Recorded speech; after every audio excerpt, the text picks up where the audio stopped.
जोहार नमस्कार। खबरें जो रहती हैं चर्चा में, खबरें जिस पर बातें होती रहती हैं, कुछ नवीनतम ताजा खास खबरों में से कुछ खबरों पर आइए नजर डालते हैं। देखिए 5 मिनट में 15 खबरें। पहले राष्ट्रीय सुर्खियां। डीजीपी की बेटी 12 करोड़ की गोल्ड स्मगलिंग करते गिरफ्तार। चर्चित एक्ट्रेस के घर पर 2 करोड़ रुपए भी हुआ बरामद। कर्नाटक के डीजीपी की बेटी रान्या राव लगातार 15 दिनों के भीतर 4 बार दुबई गई थी। रान्या राव को दुबई से 14.8 किलोग्राम सोना तस्करी के आरोप में बेंगलुरु एयरपोर्ट पर गिरफ्तार किया गया। गिरफ्तारी के बाद वह कह रही है कि उसे सोने की तस्करी के लिए ब्लैकमेल किया गया था। वुमेन्स डे से पहले कई राज्य की महिलाएं होंगी मालामाल, कई सरकारें देगी 3 से 7.5 हजार रुपए। महाराष्ट्र सरकार लाड़की बहन योजना में महीने की किस्त 3,000 रुपए। वहीं झारखंड में मैया सम्मान योजना के 7,500 रुपए मिलने की संभावना है। रेलवे पेपर लीक मामले में सीबीआई की बड़ी कार्रवाई।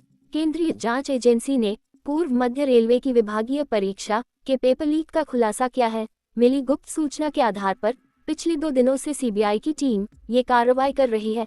आधी रात को विशेष अभियान चलाकर डीडीयू रेल मंडल में हुए पेपर लीक प्रकरण को खंगाला है। आधी रात को सीबीआई ने 3 जगहों पर जांच की, जहां से कई हम सुराग सीबीआई को हाथ लगे। सीबीआई ने 26 रेल कर्मियों को इस मामले में गिरफ्तार किया है। मुजफ्फरपुर जिले में संदिग्ध अवस्था में एक गर्भवती महिला का बॉडी मिलने से इलाके में हड़कंप मच गया है। मृतका की शिनाख्त डॉली कुमारी के रूप में हुई है। ये घटना काजी मोहम्मदपुर थाना क्षेत्र स्थित आम गोला नाका रोड पर हुई, जहां डॉली कपड़े का कारोबार करती थी। ऑस्ट्रेलिया टीम के कप्तान स्टीव स्मिथ ने बड़ा ऐलान किया है। उन्होंने वनडे फॉर्मेट से संन्यास ले लिया है। हालांकि स्मिथ टेस्ट और टी20 फॉर्मेट में खेलना जारी रखेंगे। बता दें कि चैंपियंस ट्रॉफी 2025 के सेमीफाइनल में मिली हार के बाद उन्होंने यह ऐलान किया है। विदेश मंत्री जयशंकर पर लंदन में हमले की कोशिश, खालिस्तान समर्थकों ने तिरंगे का किया अपमान। ये घटना उस समय हुई जब जयशंकर लंदन के चैथम हाउस थिंक टैंक में एक कार्यक्रम में भाग लेने के बाद अपनी कार से जा रहे थे। एक वीडियो में दिखाया गया है कि एक व्यक्ति जयशंकर की गाड़ी के पास आता है और भारतीय राष्ट्रीय ध्वज को फाड़ देता है। भगदड़ में 18 लोगों की मौत और कई यात्रियों के घायल होने के बाद रेलवे बोर्ड ने कड़ा कदम उठाया है। रेलवे ने बड़ी कार्रवाई करते हुए दिल्ली मंडल के मंडल रेल प्रबंधक डीआरएम सहित 4 वरिष्ठ अधिकारियों का तबादला कर दिया है।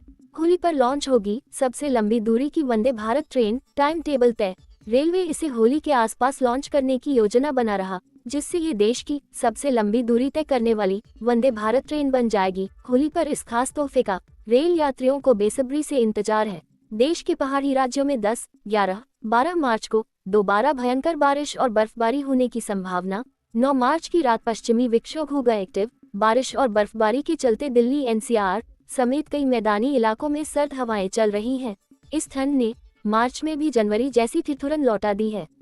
अब खबरें झारखंड की। पाकुड़ में एसडीपीआई के कार्यालय में ईडी की रेड, खंगाल रही कागजात। ईडी ने प्रतिबंधित popular front of India PFI के राजनीतिक संगठन एसडीपीआई यानी social democratic party of India पर शिकंजा कस लिया। राष्ट्रीय अध्यक्ष एम के फैजी को ईडी ने किया गिरफ्तार। मुख्यमंत्री हेमंत सोरेन की अध्यक्षता में झारखंड कैबिनेट की बैठक 12 मार्च को होगी।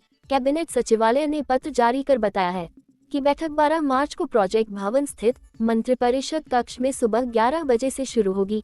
इस बैठक में कई महत्वपूर्ण प्रस्तावों पर मुहर लगने की संभावना है। जैक बोर्ड की मैट्रिक व इंटरमीडिएट की उत्तर पुस्तिका का मूल्यांकन कार्य होली के बाद शुरू होगा। बता दें कि राज्य भर में लगभग 60 मूल्यांकन केंद्र बनाए गए हैं। उत्तर पुस्तिका का उठाव होली के बाद शुरू होगा। कॉपियों का मूल्यांकन 20 अप्रैल तक पूरा होने की संभावना है। वहीं मैट्रिक और इंटर के तीनों संकाय का रिजल्ट 15 जून तक जारी कर दिए जा सकते हैं। झारखंड में सरकारी नौकरियों में घोटाला अब आम बात होती जा रही है। घोटालों में फिलहाल जेपीएससी 1 की खूब चर्चा है। जेपीएससी पहली परीक्षा के घोटालों की जांच सीबीआई कर रही है। सीबीआई की विशेष कोर्ट ने अनंत कुमार, ज्योति कुमारी झा, सुषमा नीलम, सीमा सिंह, कुलेश्वर नारायण और संतोष कुमार गर्ग की अग्रिम जमानत याचिका को खारिज कर दिया है। मामले में रांची के एडीएम राजेश्वर नाथलोक और एसी राम नारायण सिंह समेत 5 आरोपियों की अग्रिम जमानत याचिका पर फैसला सुरक्षित है। झारखंड विधानसभा के बजट सत्र के 7वें दिन कांग्रेस विधायक प्रदीप यादव ने पेयजल एवं स्वच्छता विभाग में 100 करोड़ रुपए के घोटाले का मुद्दा उठाया। इसके बाद विभागीय मंत्री और सदन के सदस्यों के बीच जमकर खींचतान हुई। स्वर्णरेखा परियोजना के अधीन शीर्ष कार्य प्रमंडल में फर्जी खाता खोलकर करोड़ों रुपए की फर्जी निकासी का मामला वित्त विभाग की जांच रिपोर्ट में आया है।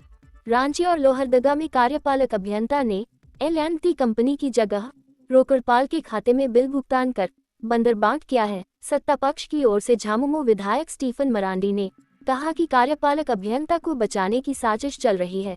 झामुमो विधायक मथुरा प्रसाद महतो और झामुमो विधायक हेमलाल मुर्मू ने प्रदीप यादव का पक्ष लिया। देर तक चली बहस में प्रभारी मंत्री ने कहा कि 7 दिन के भीतर कार्रवाई कर अवगत कराया जाएगा। छत्तीसगढ़ में नक्सलियों और सीआरपीएफ के बीच हुई मुठभेड़ में बीते महीने 231 बटालियन के हेड कांस्टेबल महिमानंद शुक्ला शहीद हो गए थे।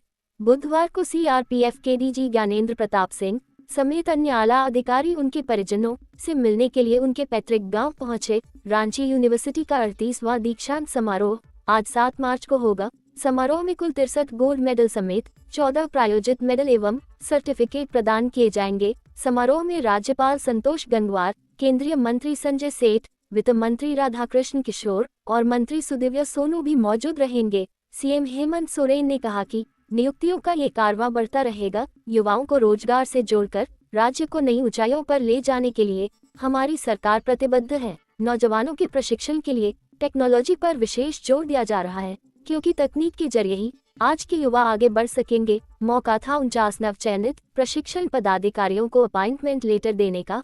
रांची के आर्मी लैंड घोटाला मामले में रांची जेल में बंद पूर्व डीसी छवि रंजन को लेकर ईडी ने यू टर्न ले लिया है।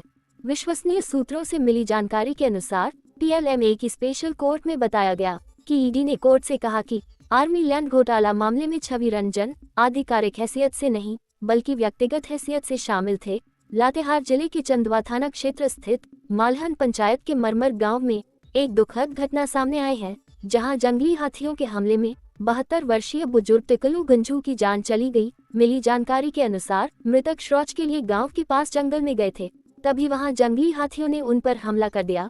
रामगढ़ जिले के रजरप्पा थाना क्षेत्र के कोईहारा गांव में भी बुधवार को जंगली हाथियों के कारण एक बुजुर्ग की जान चली गई। मृतक की शिनाख्त मेघनाथ मुंडा उम्र 60 वर्ष के रूप में हुई है। मिली जानकारी के अनुसार मेघनाथ मवेशियों के लिए पत्तियां लाने के लिए बाहर निकले थे कि तभी एक हाथी के झुंड ने उन पर हमला कर जान ले लिया। बोकारो जिला में संदिग्ध अवस्था में नवविवाहित महिला की बॉडी मिलने से इलाके में सनसनी फैल गई है। ये हादसा बेरमो थाना क्षेत्र के बालू बैंकर धोरी बस्ती की है। मृतक महिला की शिनाख्त पूनम देवी के रूप में की गई है। मृतका के पिता विनोद गिरी ने दामाद राहुल गिरी, सास और नंद व अन्य पर मारपीट कर हत्या का आरोप लगाया है। चाईबासा के सारंडा जंगल में हुए बम ब्लास्ट में 3 सीआरपीएफ जवान घायल। चाईबासा ब्लास्ट में घायल जवान से मिलने डीजीपी अनुराग गुप्ता अस्पताल पहुंचे, जहां उन्होंने घायल जवानों का हाल जाना। लालपुर थानेदार ने मॉडिफाइड साइलेंसर के खिलाफ चलाया अभियान, 5 बुलेट पकड़ाया। गाड़ी मालिकों को सख्त हिदायत दिया गया कि अगली बार से पकड़ाने पर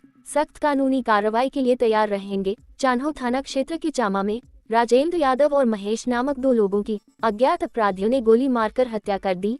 पुलिस ने कई लोगों को हिरासत में लेकर पूछताछ कर रही। रांची के डोरंडा थाना क्षेत्र स्थित फिरदौस नगर मनिटोला में एक कार में आग लगने की खबर सामने आई है। आग इतनी तेजी से फैल रही है कि आसपास के इलाके में धुआं और तेज आवाज सुनाई दे रही है। तुरंत राहत और बचाव कार्य शुरू किए गए हैं। रांची में कवि सम्मेलन आयोजन समिति की ओर से 12 मार्च की रात 9 बजे से हास्य कवि सम्मेलन का आयोजन किया जाएगा। इसमें राष्ट्रीय और अंतर्राष्ट्रीय स्तर के ख्याति प्राप्त हास्य कवि सुनील पॉल, सरदार जानी बैरागी, हास्य व्यंग कवि रमेश मुस्कान, इटावा वीर रस के कवि गौरव चौहान, श्रृंगार रस की प्रसिद्ध कवयित्री डॉक्टर भुवन मोहिनी और हास्य व्यंग्य के कवि शशिकांत यादव पहुंचेंगे। तो कैसी लगी आपको हमारी ये खबर, ये हमें कमेंट बॉक्स में लिखकर ज़रूर से बताएं। और ऐसे ही नवीनतम ताज़ा अपडेट्स, खास खबरों से रूबरू बने रहने के लिए बने रहें हमारे संग। कैमरा के पीछे से मेरा सहयोग कर रहे अजय महतो, आनंद चौहान और युगल किशोर भगत के साथ मैं विजय दत्त पिंटू, रांची।